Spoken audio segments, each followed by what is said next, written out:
So, what does it actually feel like to decide to start psychiatric medication? I mean, really feel like, beyond all the clinical talk. There's this incredibly complex internal journey that happens, one that's full of identity questions, shame, and this long, hard road to just getting some clarity. That's exactly what we're going to unpack in this explainer.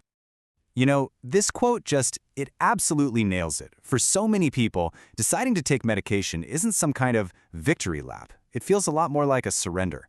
It's an admission that, okay, I can't do this on my own anymore. And that single feeling, that's where this whole internal battle really begins. All right, let's start right there, with that deep sense of failure. Because long before anyone even picks up a prescription, there's this huge internal fight against the very idea of needing it in the first place. And here's something that's so important to get. Medication is almost never step one. It usually comes at the very end of what you could call a failure cascade. That's the point where you have tried literally everything else in your arsenal. Willpower, therapy, just gritting your teeth and enduring, and none of it is working anymore. It's that awful moment when you realize you might not be fighting a weak will, but maybe a physical limitation. A lot of the time, the biggest fear isn't even about the side effects or what the drug is doing to your brain chemistry. It's about the story. It's about what taking that pill says about you. It's this deep, nagging fear of getting a permanent label, of having your identity changed forever. It can feel like you're finally conceding that the problem isn't just your circumstances, but that it's something inside of you. And man, that's a terrifying thought, especially in a culture that's all about rugged individualism. Okay, so the decision's been made, the medication starts. And what comes next is not some simple, clean feeling of relief. Oh no, it is a messy, confusing, contradictory mix of emotions. Let's break that down. At first, the effects are usually physical and pretty subtle. You might notice that the constant background hum of anxiety just gets a little quieter. The knot in your stomach might loosen. Those thoughts that just spin and spin in your head, they start to lose some of their power. And for the first time in maybe a very long time, things just feel quiet. But here's the crazy paradox. On one hand, you feel this enormous, overwhelming gratitude. The suffering is actually easing up, but at the exact same time, there's this heavy blanket of shame. And why is that? Well, it's because the relief itself feels like proof that your willpower wasn't enough. It feels like confirmation that the problem was, at least partly, biochemical. And that can feel like a really deep personal failure. And this insight is just so incredibly powerful. That initial wave of relief, it doesn't feel like a win. It feels like you've been exposed.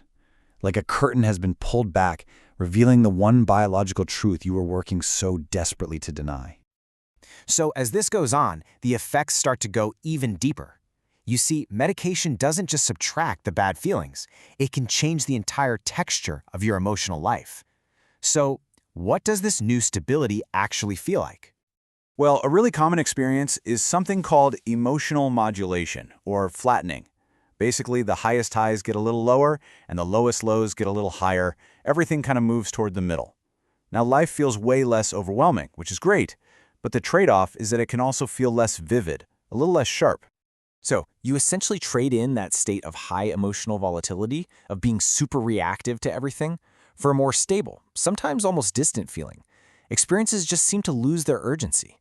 It's a fundamental shift, almost like you've gone from being tossed around inside the storm to watching it from a safe distance on the shore.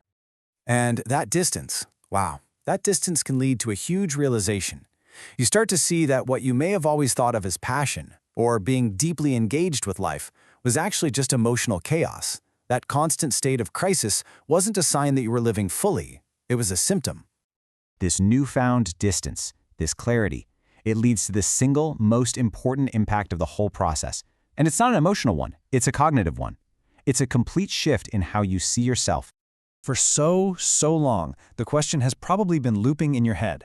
Am I just lazy? Am I not trying hard enough? Or is something else going on?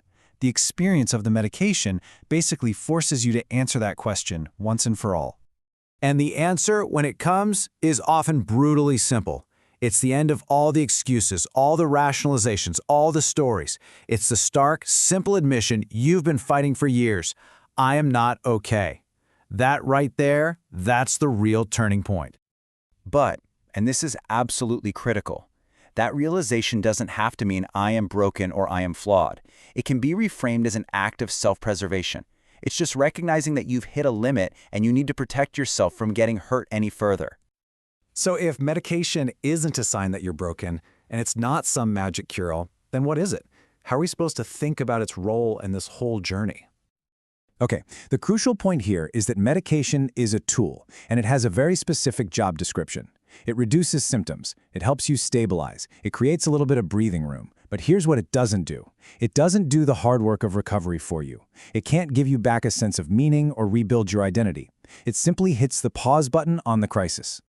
And this brings us to what I think is the perfect metaphor. Medication is a scaffold. It's not the building. It's just the temporary structure you put up around the building so you can do the repair work safely. It holds things together and gives you the mental space you need to finally think clearly again. And when you think of it like a scaffold, it totally changes your relationship with the treatment. First, by acknowledging its limits, that it's just a tool. A lot of the shame goes away. Then, by recognizing how useful it is, the fear starts to fade. And most importantly, you understand that the goal isn't to be numb. The goal is to be clear enough to start the real work. And really, this is the ultimate takeaway. The medication wasn't the final answer. It was the thing that turned down the volume on all the noise just long enough for real, genuine choice to become possible again. It marked the end of living in a desperate, reactive survival mode and the beginning of making conscious decisions about your life. Which, of course, leaves us with one final, very provocative question.